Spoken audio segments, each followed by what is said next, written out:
बुद्ध के समय का भारत विभिन्न धार्मिक और दार्शनिक विचारधाराओं का संगम था। गौतम बुद्ध का जीवन एक ऐसी यात्रा थी जिसमें उन्होंने अपने अनुभवों से सत्य की खोज की और एक महान संदेश दिया, जो होता है अच्छे के लिए होता है। प्रारंभिक जीवन। गौतम का जन्म लुम्बिनी में एक राजा शुद्धोधन के घर हुआ। शुद्धोधन चाहते थे कि उनका पुत्र एक महान सम्राट बने, इसलिए उन्होंने गौतम को महल में विलासिता से भरपूर जीवन प्रदान किया। लेकिन युवावस्था में ही गौतम को संसार की असली सच्चाइयों का आभास होने लगा। एक दिन उन्होंने एक वृद्ध, एक रोगी, एक मृत व्यक्ति और एक सन्यासी को देखा। इन दृश्यों ने उन्हें गहरे सोच में डाल दिया और उन्होंने निश्चय किया कि वे संसार के दुखों का कारण जानेंगे और उसका समाधान खोजेंगे। संन्यास की ओर। 29 वर्ष की आयु में गौतम ने अपने परिवार और राजसी जीवन को त्याग दिया और सत्य की खोज में निकल पड़े। वे विभिन्न गुरुओं के पास गए, तपस्या की, लेकिन उन्हें संतोष नहीं मिला। अंततः उन्होंने बोधगया में एक पीपल के पेड़ के नीचे ध्यान लगाना शुरू किया। यहाँ कठोर तपस्या के बाद उन्हें ज्ञान प्राप्त हुआ और वे बुद्ध कहलाए। उपदेश और संदेश। बुद्ध ने अपने ज्ञान को बांटने के लिए वाराणसी के सारनाथ में अपने पहले 5 शिष्यों को धम्मचक्कपवत्तन सुत्त उपदेश दिया। उन्होंने 4 आर्य सत्य और अष्टांगिक मार्ग की शिक्षा दी। उनका मुख्य संदेश था कि दुख का कारण तृष्णा, इच्छा है और इसे अष्टांगिक मार्ग के माध्यम से समाप्त किया जा सकता है। कहानी। एक बार बुद्ध अपने शिष्यों के साथ एक गांव से गुजर रहे थे।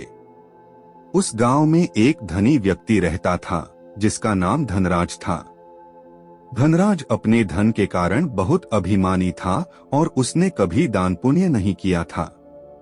गांव के लोग उससे नफरत करते थे, लेकिन वे उससे डरते भी थे।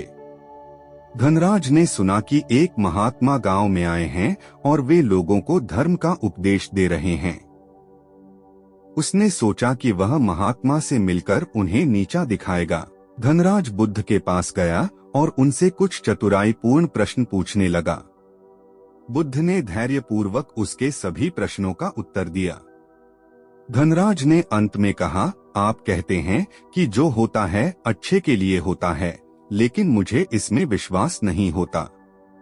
अगर ऐसा है तो मेरे जीवन में इतनी परेशानियां क्यों हैं? बुद्ध मुस्कुराए और बोले, धनराज, जीवन में परेशानियां और समस्याएं स्वाभाविक हैं। वे हमारे कर्मों का परिणाम हैं और हमें सीख देती हैं। धनराज ने सोचा कि बुद्ध की बातें सुनने में तो अच्छी लगती हैं, लेकिन वास्तव में उनके जीवन में क्या सच्चाई है? उसी समय गांव में एक गरीब किसान आया और बुद्ध से कहा, महात्मा, मेरी फसल खराब हो गई है और मेरे पास खाने के लिए कुछ नहीं है। कृपया मेरी मदद करें। बुद्ध ने अपने शिष्यों से कहा, जो कुछ भी हमारे पास है इसे इस किसान को दे दो। शिष्यों ने अपनी खाने पीने की चीजें किसान को दे दी। धनराज यह देखकर हैरान हो गया। उसने पूछा, महात्मा, आपके पास तो पहले ही बहुत कम था, फिर भी आपने सब कुछ दे दिया।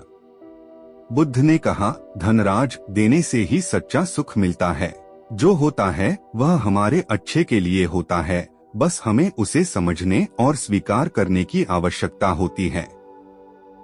धनराज ने बुद्ध की बातों से बहुत प्रभावित होकर उनसे शिक्षा लेने का निश्चय किया। उसने अपने धन का एक हिस्सा गांव के लोगों की मदद के लिए दान कर दिया और सभी से मित्रता की। निष्कर्ष, गौतम बुद्ध के जीवन और उनके उपदेश हमें यह सिखाते हैं कि हर घटना का कोई न कोई कारण और उद्देश्य होता है। जो होता है वह अच्छे के लिए होता है, यह मानकर हम जीवन की परेशानियों का सामना धैर्य और समझदारी से कर सकते हैं। बुद्ध का संदेश हमें करुणा, धैर्य और संतोष की ओर प्रेरित करता है।